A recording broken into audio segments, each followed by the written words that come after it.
أيها الإخوة الأكارم، نختتم هذا المؤتمر كله بدعاء من سماحة والدنا، لا أقول رئيسنا بل والدنا جميعا، الذي تسير الرابطة على هدي منه، فليتفضل. نعم.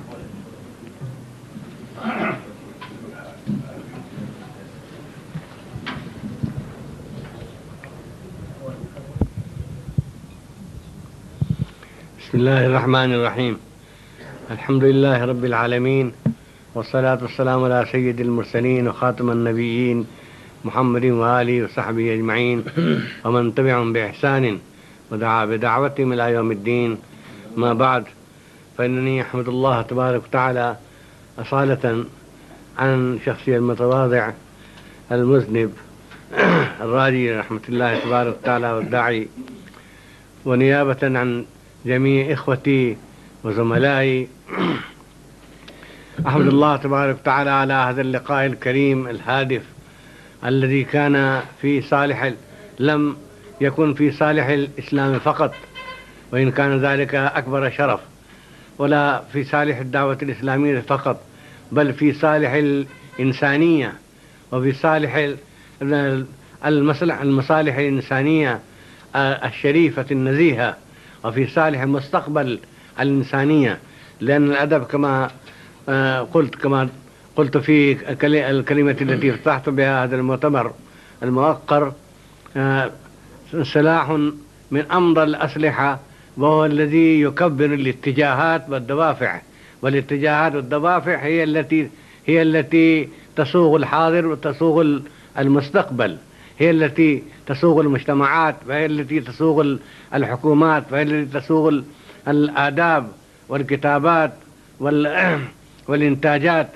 فالأدب سلاح لا يستهان بقيمته ولا يحتقر ولا ينظر إليه نظرة ازدراء ونظرة استخفاف في أي زمن من الأزمان، خصوصا في هذا العصر الذي اكتسب فيه الأدب أكبر قوة. أقول ذلك في ضوء دراساتي لتاريخ الأدب، لتاريخ الآداب، آداب مختلفة في لغات مختلفة وفي أدوار مختلفة كذلك. فاجتماعنا هنا أنا أعتبره، وسامحوني إذا نظرتم إلي كمتفائل، إنني أنظر إلى هذا الاجتماع كاجتماع ديني نرجو منه الثواب، نرجو منه الثواب من الله تبارك وتعالى والقبول، ونعتبره نوع من الجهاد، لأن الجهاد ليس شيئا محدودا، إنما هو شيء في العرف الإسلامي، في المفهوم الإسلامي، في المفهوم القرآني، وفي مفهوم السنة، الكتاب والسنة. الجهاد كما يقول الرسول عليه الصلاة والسلام ماضٍ إلى يوم القيامة، وكلمته ماضٍ إلى يوم القيامة يدل على اتساع الجهاد، على اتساع مجال الجهاد، وعلى كثرة أنواعه، وعلى كونه لائقا لكل عصر. فكلمة الجهاد ماضٍ إلى يوم القيامة كلمة معجزة، كلمة نبوية لا تصدر إلا عن نبي يعرف طبيعة البشرية ويلهم من الله تبارك وتعالى. فأنا أنظر إلى هذا اللقاء، لا أنظر إليه ولا أزدري، يعني لا أقول ذلك استهانة بقيمة الأدب، لا أبدا، ولكن أقول إن هذا اللقاء هو أوسع وأعمق وأكبر وأضخم وأكثر قيمة من لقاء أدبي شعري أو مسامرة أو تسلية فقط، بل هو لقاء ديني ولقاء جهادي كفاحي. وأقول أخيرا أن يجب علينا أن نكون أمثلة للأدب الإسلامي في حياتنا وفي مظاهرنا وفي محاوراتنا وفي سلوكنا وفي كل مرافق حياتنا، نكون نموذجا مثاليا للأدب الإسلامي كما ثبت وتحقق من الكتاب والسنة ومن سيرة الرسول صلى الله عليه وآله وسلم. وأقول لكم لا في ضوء دراساتي وفي ضوء تجاربي وفي ضوء دراساتي للتاريخ الفكري والعلمي كذلك، أنه لا يكون التأثير المقرر للمصير، التأثير المغير للأوضاع، إلا بعد الإخلاص لله تبارك وتعالى وبالاحتساب بالاحتساب وطلب الأجر من الله تبارك وتعالى وطلب رضاه. ترون في تاريخ الشعراء في مختلف الأقطار الإسلامية وغير الإسلامية أنه لم يكن لكتاب تأثير ولا لشعر خلود، إذا صح التعبير، لم يكن لشعر ولا لأدب خلود وبقاء مستمر، حتى كانت الأجيال كلها التي تعاقبت كانت تتأثر بهذا الشعر، إلا إذا رافق هذا الشعر الإخلاص. أضرب لكم مثلا مولانا جلال الدين الرومي الذي له صلة قريبة بهذا القطر اللذيذ بهذه الوقت التي نجتمع فيها.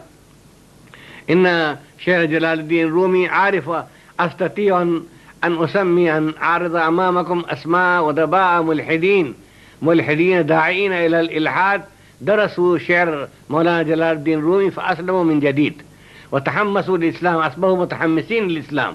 أستطيع أن أعينهم بالأسماء، أذكر لكم أسماءهم، وكانوا من كبار الدعاة إلى الإسلام إلى الفضيلة بعد ما درسوا الشعر جلال الدين الرومي. وكذلك الشعر السعدي الشيرازي، وكذلك شعر الشعراء الآخرين.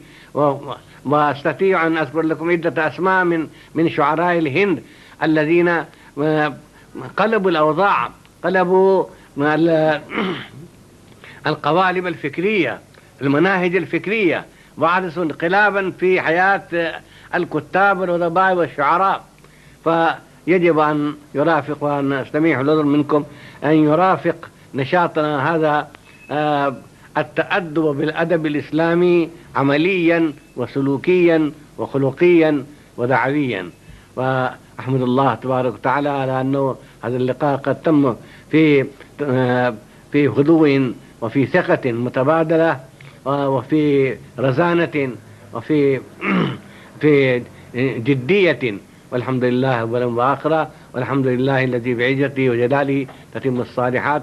وصلى الله تبارك وتعالى على خير خلقه سيدنا ومولانا محمد وآله وصحبه، الذي أقول لكم وسامحوني، الذي لولا هو لما اتفق لنا آلافا من السنين أن نجتمع في تركيا في اسطنبول نتكلم بالعربية ونتحاور بالعربية ونبث في الأدب العربي، لولا محمد عليه الصلاة والسلام، لولا بعثته، لولا رسالته، لولا جهاده، لولا منزلته عند الله تبارك وتعالى، ولولا أصحابه رضي الله تعالى عنهم، لما حلم أحد حلما في المنام أن تكون للغة العربية من يفهمها في تركيا في اسطنبول، وأن يكون هنا هذا اللقاء الذي تسود عليه اللغة العربية، وتكون اللغة العربية هي أداة التعبير وهي الوسيلة للمحاورة. هذه معجزة من معجزات محمد عليه الصلاة والسلام بعده.